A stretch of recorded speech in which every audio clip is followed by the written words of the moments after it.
भारत के एक हिस्से में हनुमान जी के बालाजी स्वरूप को पूजा जाता है तो वहीं दूसरे हिस्से में पंचमुखी हनुमान जी पूजनीय है।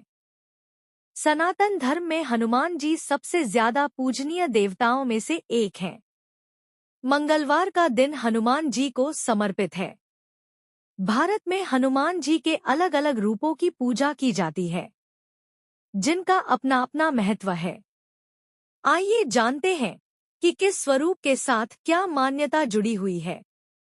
हनुमान ने क्यों लिया पंचमुखी अवतार? रामायण के अनुसार जब लंका युद्ध के समय जब रावण के भाई अहिरावण ने अपनी मायवी शक्ति से स्वयं भगवान श्री राम और लक्ष्मण को मूर्छित कर पाताल लोक लेकर चला गया था, जहां अहिरावण ने 5 दिशाओं में 5 दिए जला रखे थे। उसे वरदान था कि जब तक कोई इन 5 दीपक को एक साथ नहीं बुझेगा, अहिरावण का वध नहीं होगा। अहिरावण की इसी माया को समाप्त करने के लिए हनुमान जी ने 5 दिशाओं में मुख किए पंचमुखी हनुमान का अवतार लिया और 5 दीपक को एक साथ बुझाकर अहिरावण का वध कर दिया। इसके फलस्वरूप भगवान राम और लक्ष्मण उसके बंधन से मुक्त हुए। हनुमान जी के भक्त स्वरूप का महत्व। हनुमान जी प्रभु श्री राम के परम भक्त हैं। हनुमान जी की यह भक्ति हमें आस्था रखने का सही मतलब सिखाती है। जो लोग इस स्वरूप की पूजा करते हैं, उन्हें कार्यों में सफलता पाने के लिए एकाग्रता और शक्ति प्राप्त होती है। लक्ष्यों को प्राप्त करने में आ रही परेशानियां दूर हो जाती हैं। सेवक के रूप में हनुमान जी का महत्व। हनुमान जी भक्त होने के साथ साथ राम जी के परम सेवक भी थे।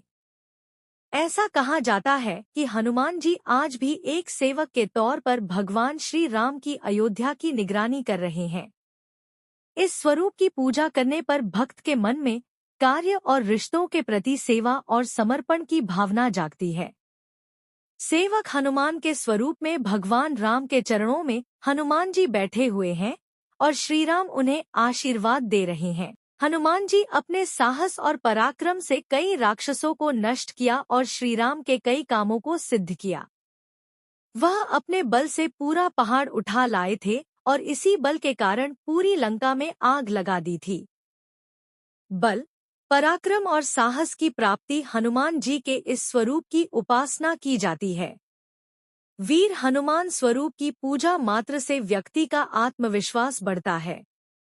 साथ ही इससे शत्रु भी पराजित होते हैं और भय दूर होता है। इन लोगों को लगता है रुद्र हनुमान जी से डर। यह हनुमान जी का एक ऐसा स्वरूप है जिसमें वह क्रोधित रूप में दिखाई देते हैं। पौराणिक मान्यताओं के अनुसार हनुमान जी भगवान शिव के 11वें रुद्र अवतार हैं, यानी कि शिव जी का अंश है। हनुमान जी के इस स्वरूप की पूजा नहीं की जाती है। यह रुद्र रूप आपको भयभीत कर सकता है, लेकिन ऐसा तभी होगा जब आपने जानबूझकर कोई अपराध किया होगा। हनुमान जी को बहुत शक्तिशाली माना जाता है। कहा जाता है कि भगवान हनुमान एक ऐसे देवता हैं जिनकी आराधना से बड़ी बाधा तुरंत टल जाती है। बजरंगबली कलयुग के जीवित देव माने गए हैं। इनकी आराधना शीघ्र फलदायी बताई गई है। भगवान हनुमान की पूजा करने से शनि के बुरे प्रभाव से तो मुक्ति मिलती है।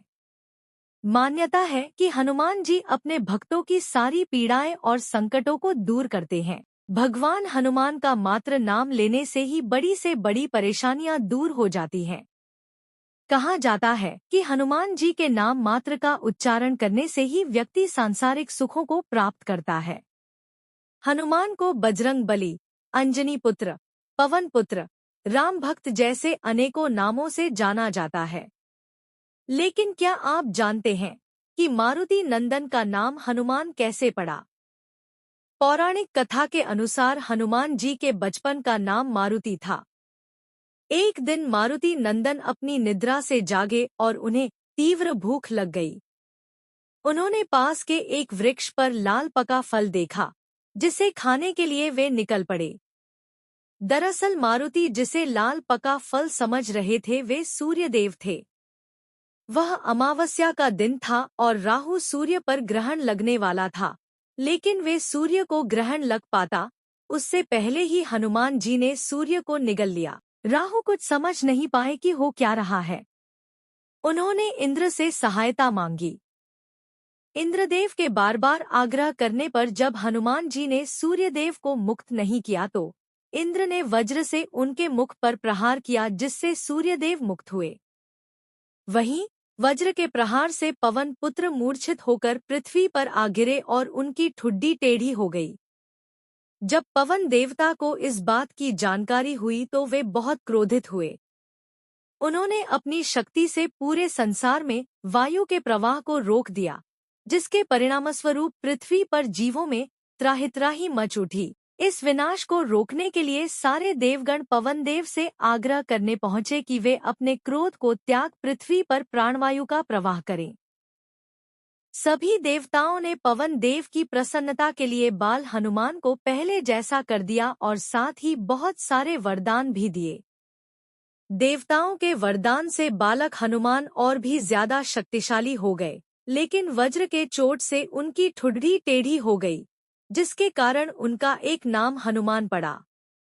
हनुमान जी को आकाश में बिना विश्राम लिए लगातार उड़ते देखकर समुद्र ने सोचा कि ये प्रभु श्री रामचंद्र जी का कार्य पूरा करने के लिए जा रहे हैं।